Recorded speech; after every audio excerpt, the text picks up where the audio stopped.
Hello everyone, আসসালামু আলাইকুম। আজকে এই ভিডিওর মাধ্যমে দেখানোর চেষ্টা করবো যে হচ্ছে কি আমাদের অনেক সময় এই তিনটার ভিত্তিতে একটা ব্যবধান করে এই এই আমাদের কলামের ভিতর অথবা সেলের ভিতর আমাদের কনভার্ট করতে হচ্ছে স্পার্কিং একটা গ্রাফিক স্টাইলে। তখন আমরা কিভাবে করতে পারি? তখন আমরা নির্দিষ্ট যে এরিয়াটা সংখ্যাটা আছে ওই সংখ্যাগুলো সিলেক্ট করে আমরা চলে যাব ইনসার্টে। ইনসার্ট থেকে আমাদের চলে যেতে হবে এখান থেকে লাইনে।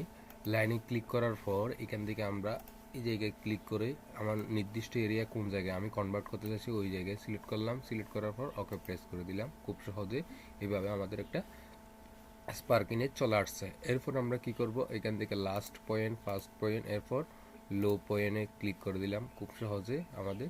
এরপর মার্করে যদি আমরা ক্লিক করে দিচ্ছি খুব সহজে হাই পয়েন্ট, এটা আমরা দেওয়ার দরকার নাই। এইভাবে আমরা কি করতে পারি, একটা গ্রাফ স্টাইলে করে নিতে পারি। ভিডিওটি ভালো লাগলে লাইক কমেন্ট শেয়ার করতে ভুলবেন না এবং ইউটিউবটি সাবস্ক্রাইব করতে ভুলবেন না। আসসালামু আলাইকুম।